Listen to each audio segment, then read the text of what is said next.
যে সকল মুনাফিক সংগঠন হিসেবে পরিচিত ইসলামী ছাত্র শিবির আজকের দিন পর্যন্ত ঢাকা বিশ্ববিদ্যালয় কিংবা শহীদদের স্মরণে একটি কর্মসূচি পালন করেছে।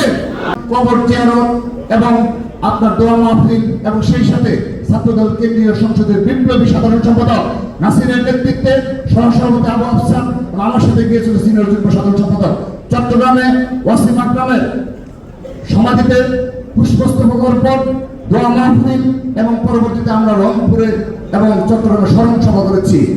আমরা যখন রংপুরে যাই তখন জানতে পারি এই নির্দলীয় সরকারের 4 জন উপদেষ্টা আবু সাঈদের কবর জিয়ারত করতে যাবেন। সেজন্য ছাত্র দলের কর্মসূচি আমরা পিছিয়ে দিয়েছিলাম, সকাল 11টায় করেছি।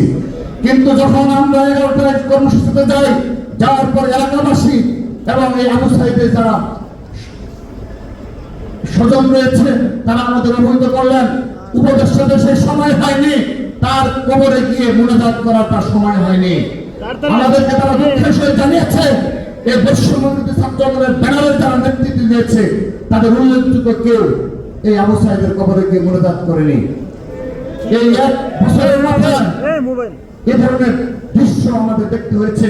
আমরা ধিক্কার জানাচ্ছি তারা এই ধরনের শুধুমাত্র রাজনীতিক তাদের যে রাজনৈতিক স্বার্থপরতা সেদিকেই তাদের দৃষ্টি রয়েছে। পরবর্তীতে 4 জন উপদেষ্টা রংপুরে থেকে কর্মসূচি পালন করেছে, তার কবর জিয়ারত করার মতো তাদের সময় হয়নি। সংগ্রামী উপস্থিতি, এই হলো জুলাই আগস্ট গণঅভ্যুত্থানে তাদের চেতনা ধারণ করে, এই হলো যারা ব্যানারের নেতৃত্ব দিয়েছে, এই ধরনের তারা আবেগ ধারণ করে জাতীয় ছাত্র দল জুলাই আগস্ট গণঅভ্যুত্থানকে নিয়ে একটি বড় ধরনের কর্মসূচি হাতে নিয়েছে। অনেকগুলো 1 তারিখ শহীদ মিনারে আমরা কর্মসূচি পালন করেছি।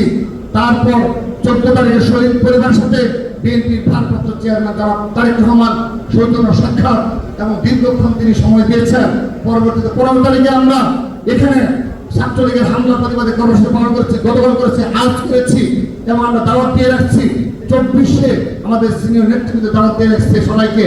24-এ জুলাই আমরা কেন্দ্রীয় মসজিদে আমরা বীর শহীদদের জন্য দোয়া মাহফিল আয়োজন করেছি।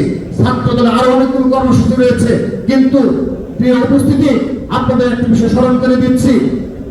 যে সকল মুনাফিক সংগঠন হিসেবে পরিচিত ইসলামী ছাত্র শিবির আজকের দিন পর্যন্ত ঢাকা বিশ্ববিদ্যালয় কিংবা শহীদদের স্মরণে একটি কর্মসূচি পালন করেছে। আমরা তাদেরকে আহ্বান জানাচ্ছি একযোগে একটি কর্মসূচি দেখাতে চাই, যে কর্মসূচির মাধ্যমে আমরা ঢাকা বিশ্ববিদ্যালয় তাদের যারা গুপ্ত সংগঠনের নেতাকর্মী, ঢাকা কলেজে কারা, তিতুমির কলেজে কারা, জগন্নাথে কারা, জাহাঙ্গীরনগরে কারা, মহানগরে কারা আমরা দেখতে চাই। আমরা জানি এ ধরনের শক্তি এখন পর্যন্ত তারা কোনোদিন অর্জন করেনি। সেজন্য গতকাল সারা ঢাকা শহর থেকে চট্টগ্রাম থেকেও নিয়ে এসে একটি মিছিল করেছে। আমরা দেখতে চাই দিনের দুপুরে প্রকাশ্যে ছাত্র দলের হাজার হাজার কর্মসূচি আমরা পালন করি। সে ধরনের একটি কর্মসূচি দেখতে চাই, যে সকল বিশ্ববিদ্যালয় কলেজে একযুগে একটি কর্মসূচি দেখতে চাই দিনের আলোতে। আমরা বক্তব্য শেষ পর্যায়ে চলে এসেছি।